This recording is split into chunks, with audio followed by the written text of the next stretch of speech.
your holiday main with one of the most glorious sides ever to walk the earth. We are doing a Turkish spiced roasted leg of lamb with a crispy, buttery, jeweled rice, which just makes me so happy to get to say, and even happier to get to eat. And I'm even more excited to make this dish today because I do feel like I learned a lot about you over Thanksgiving. I was over the moon to hear from so many of you who loved seeing me do battle with that turkey and wanted to see all the steps of spatchcocking the turkey. And look, raw meat is not always a beautiful sight to behold, but it's so critical to get that confidence in the kitchen, to see the steps so you know you can actually recreate it at home, because nothing is more frustrating than just the sort of bippity boppity, and now it's done. And then you don't actually feel more empowered to really be able to do this in your home kitchen, which is the whole point. Confidence in your kitchen and delicious food. So the first thing we need to do to make a gorgeous roasted leg of lamb is procure a giant hunk of meat. This is what you want. You want a boneless leg of lamb, ideally 4 to 5 pounds. They only had that even more giant one where I went to buy my meat, so I'm doing it slightly larger, which is fine. I feel like I always overmake food anyway. And then once you have a nice piece of meat that you're going to want to let sit on your counter or in your sink for half an hour before you cook, so that it has a chance to get rid of some of the chill from the refrigerator, and then it will cook more evenly for you. Let's get our roasting rack ready. I went ahead and invested in a proper roasting rack, but if you don't have a piece of equipment like this, do exactly what I showed you how to do with the spatchcock turkey. Use a cookie sheet or any kind of deep roasting pan like so, and you can actually make a rack just with some stacked veg underneath. So all you're really looking to do is lift your meat off the bottom of your pan so that it has a chance for heat and air to circulate around the entire piece of meat. You'll get beautiful cooking, beautiful caramelization. It's not gonna sort of sit at the base with the liquid that's collecting there. So the first thing we want is some fennel. And I'm sort of making a roasted veggie underpinning to the roasted lamb. If you don't care about this, skip it, but it's kind of nice to have a little veggie side moment. And you can do a lot more than I'm doing right now. I just wanna be able to show you how it's working. And if you love the idea of roasted fennel, I highly recommend you make more of it than just the 2 bulbs I'm using today, because fennel roasted in lamb dripping is just the most delicious thing. It's fatty, it's flavorful. So I basically just sliced each bulb in half and then into quarters again. And you do kind of want to leave, sizable enough hunks so that they don't just burn and go up in smoke during the hour and a half roughly roasting time. And I'm saving these fronds because they're gorgeous to finish your dish with. And if you had any sort of dark bulb end, you definitely could just trim that off, but I've already done that for us here. So moving right along, saving these guys. Down the center again, into 8 roughly even wedges.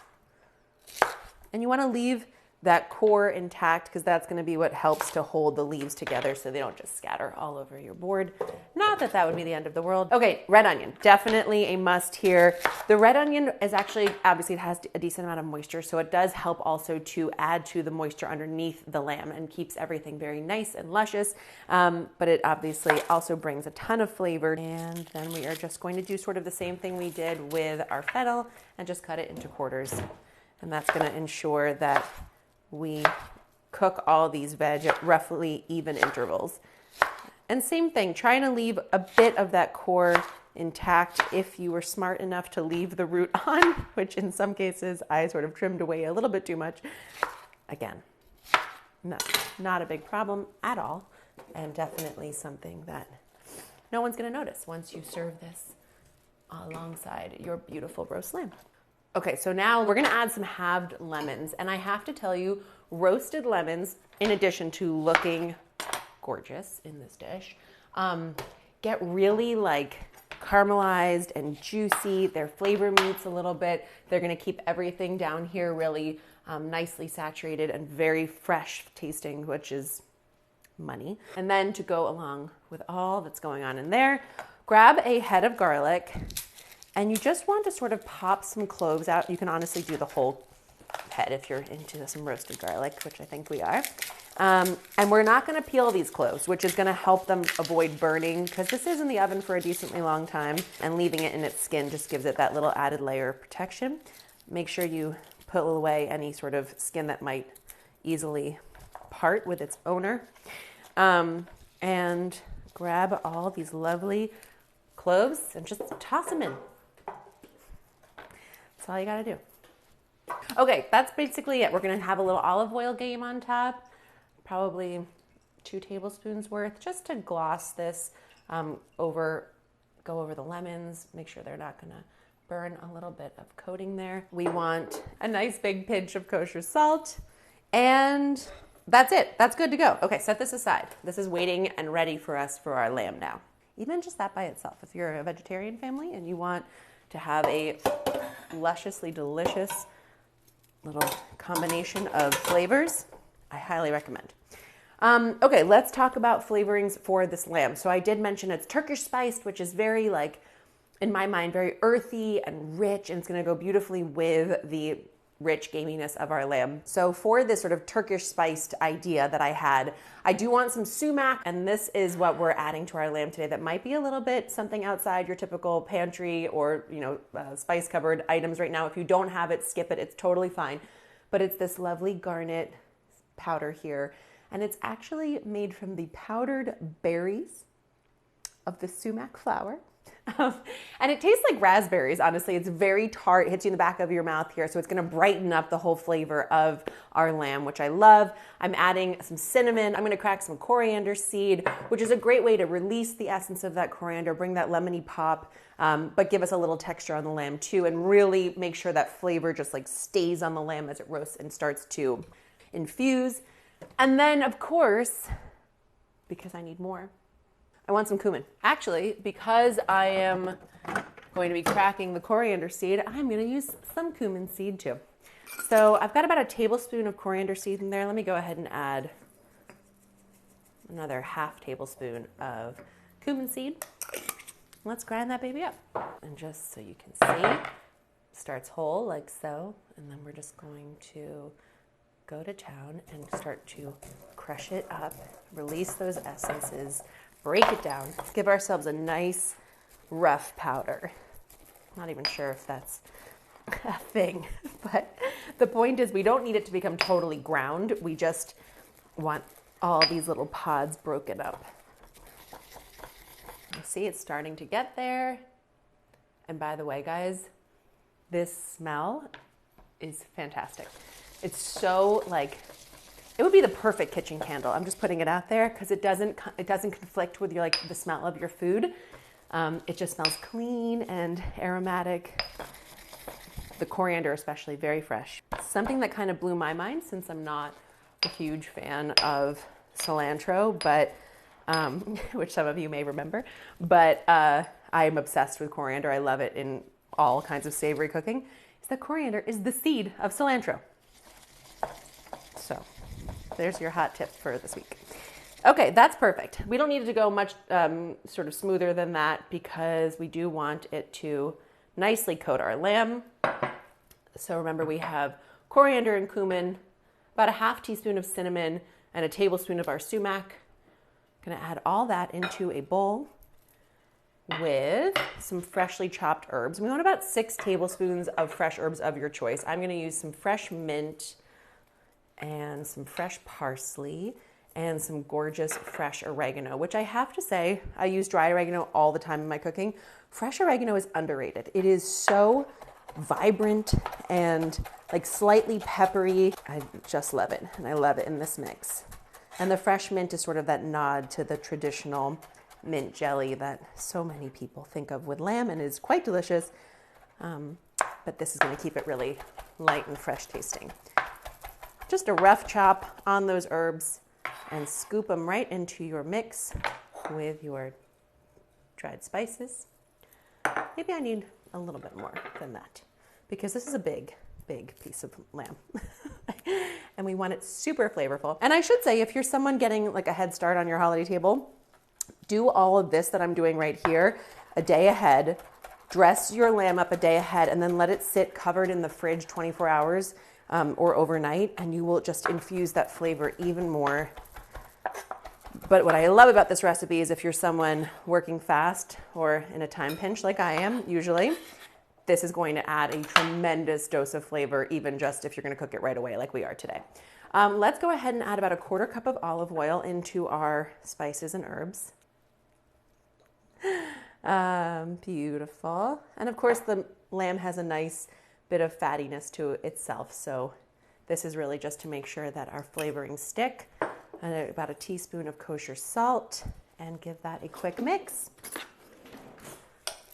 And then a quick taste, so we make sure we love what's happening here.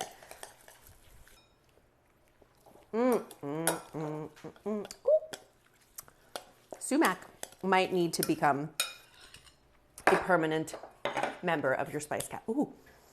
Oh, it's so unexpected. It's such a surprisingly tart moment that your tongue is going to love. Okay, roll the sleeves up on your caftan. It is time to grab your meat. So let's go ahead and remove from the packaging. Mine came netted like this, which is great. And if you don't want to dress the inside, you could leave it in this if you wanted to, but I want to dress the inside. So remove the netting. And this is what I'm saying, guys. It's not beautiful. I'm fully aware. There's nothing I can do about raw meat in its natural form, but it will be beautiful. And now you're going to know exactly how to do it at home. This is already deboned for me, but if you wanted to attempt that at home by yourself, you totally could too. All right, so just opening her up like so, and sort of getting it to lay flat. If you have some thicker pieces of bone or gristle or fat hanging around, she's very easy to remove. Beautiful. And I'm just sort of seeing where I can sort of open it up a little bit and try to make it feel like a roughly even thickness throughout. If there's any place you can make these little slashes, it also helps because it's just going to give even more surface area for your delicious spice blend to hang around. This guy could use a little opening. Okay, lovely. Okay, so you can see I just went through and made a couple happy slashes throughout so that we have lots of surface area for our herb mix to penetrate. And then when it comes to this sort of fat cap element here, same thing, really shallow scoring. You don't really want to get into the meat too much. You just are trying to create a little bit of extra surface area, and also it will help the skin get that much crispier to have these little pockets where steam can escape, etc. Perfect. Okay. Once you are here, and there's not a lot of technique here, as you can see, it's really just see where you need a couple more slashes. And if you want to use a paring knife for that, you totally can. Now we're going to flip her over again, and it's time to do what we love, which is flavor it up. Grab a nice handful of your herb and spice mix and just smear it on, making sure you work into those crevices that we created. And now, at this point, you can flip it over and do it that way, but honestly, since we're already working here, I'm going to kind of just save ourselves the hassle and roll it back into itself. And just finish dressing the outside here. Flip it and dress the top. And we are back where we started with a big old piece of meat. Okay, pack it in, and then we're going to tie it up. Confession. I got so excited about throwing all the cloves of garlic into our roasting pan that I neglected to add it to our spice rub. You want 6 cloves of chopped garlic to add into your gorgeous lamb. So we're going to do that now, but I'm not going to unpack and roll it up again. It'll be fine and very flavorful without and coming on from the surface area. So bear with me while I cut 6 cloves of garlic up. But at least I caught it while there was still something to be done. Go ahead and do a rough little chop on here, leaving to the side any stems that you might find, any sort of rough wooden ends. And let's go one more time through just to make it all an even chop. And the good news is, guys, now that we have cause to go back over our lamb again, we can tuck it back in the bowl, scoop up anything left from this delicious herb and spice blend, and add a splash more olive oil, and be happy as clams. And lay it down. And just really try to push the garlic into these little crevices we've created. just wedge it in there. It'll just infuse the meat that much more richly with this garlic flavor and really ensure no piece is without plenty of yumminess coming through. Right in there looks good to me. You need that. Okay, so now all we want to do is cut and tie some twine around our lamb. So I'm going to do maybe 6 lengths, just to have it all ready to go.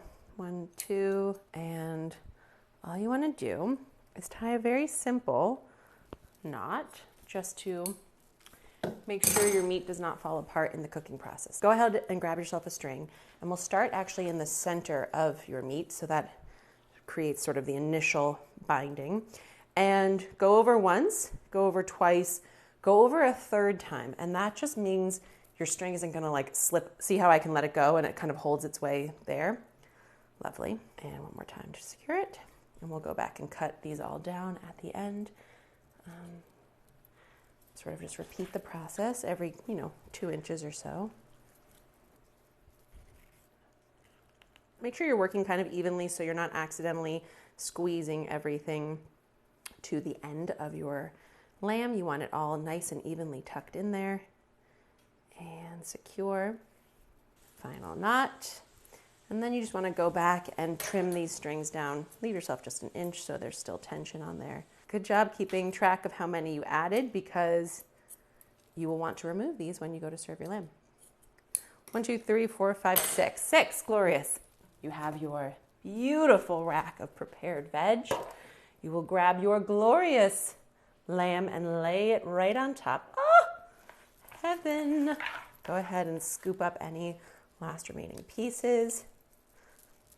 And, if you have big pieces of garlic, I was kind of lazy on that chop, and these are a little bit rougher than I would have suggested, but try to tuck them in because you don't want burned garlic on top. And then you want a little bit of liquid to sort of be steaming the lamb in this initial part of the cook.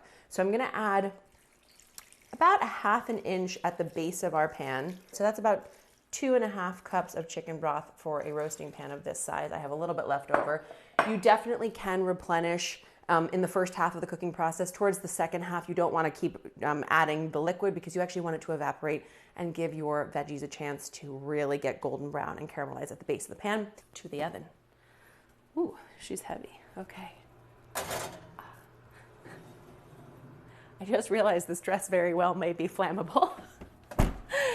Okay, 450, 20 minutes. What that's gonna do is really help us create a beautiful crust on the outside, and then we're gonna drop the temperature down and keep roasting it until we get a 135 internal temperature.